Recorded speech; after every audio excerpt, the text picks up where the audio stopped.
All right, students, welcome to Work Time A, questions about a long walk to water anchor chart. It's actually a lot more in this work time than that. So we are going to break down the vocabulary log today. So we're just doing step one directions today during asynchronous time. All right, we're going to start by clicking on that vocabulary log link if you did not already make one with your teacher. Now, before I move on, make sure that you have that document open and on one side of your screen so that you can follow along with this video on the other side of your screen. When you are ready, well, pause me if you're ready, if you're not ready. And then when you get ready, you will do whatever I do on my sheet on yours. So the vocabulary log you popped up should look something like this. Maybe it doesn't have the highlights I have. That's okay. It looks about the same. On the left-hand side, you have the spot where you're going to write the word and the pronunciation. And think about that. And then on the right, you're going to write the definition. Get it? On the right, you're going to write the definition in your own words. And you can add an optional sketch or diagram, which, since you're doing this on the computer, is super cool because you can use Google Images to find a good image, which images really help us learn words. So first, let's talk about these two terms highlighted in yellow. We have academic vocabulary and we have domain-specific vocabulary. Academic vocabulary are words you might find in informational texts on many different topics.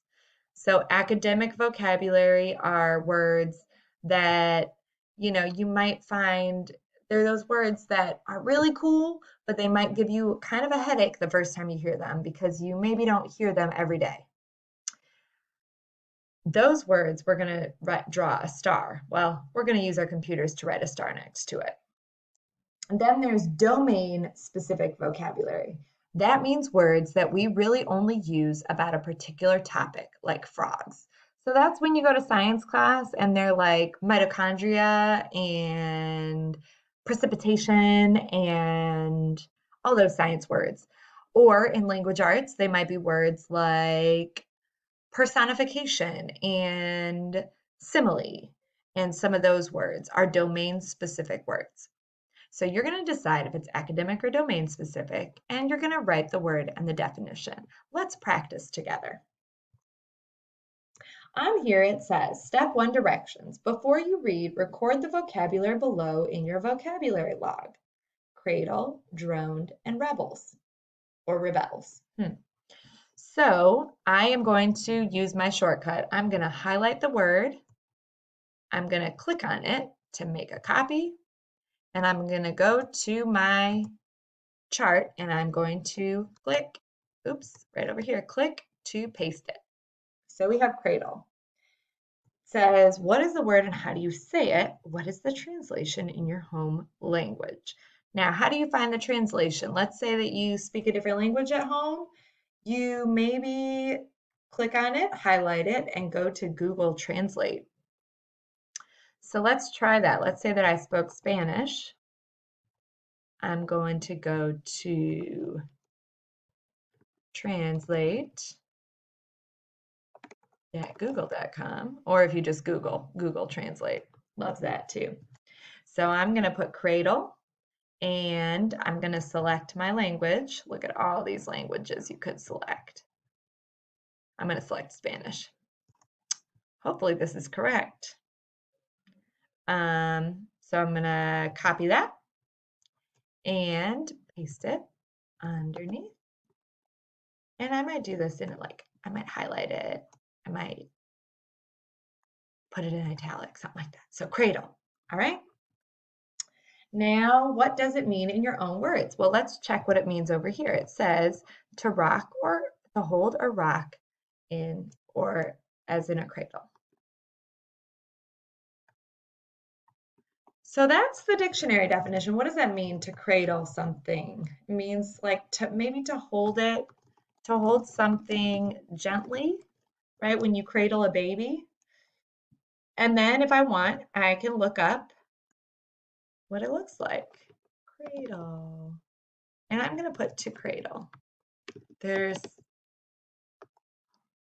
are also lots of different things. So to cradle. Oh, that's weird. Sometimes it has companies, and then you know that you got to look something else up. So here it says to cradle. I'm going to put to cradle a baby. Oh, look, adorable cradling babies. I choose this guy. Some strange pictures that popped up there on Google. And then I can just, oops, now you're not my screen. I can just click and paste. Now, it says that this is optional. So does that mean you have to do it? No. But if I didn't know this word cradle before I started this process, I would want a picture. Otherwise, I would totally forget what it meant. So now I'm going to go back and I'm going to do the same for droned and rebels. And remember, it gives me my definitions here, but I might need to go to my book and figure out what that word's talking about so that I can put the definition in my own words. Remember, did I put to hold or rock as in a cradle? No, I put it in my own words. I put to hold something gently. So that's your task, guys. Go ahead and make sure that you do that. Your vocabulary is going to be expanding before you know it. Have a wonderful day. And remember, ask your teacher if you have any questions.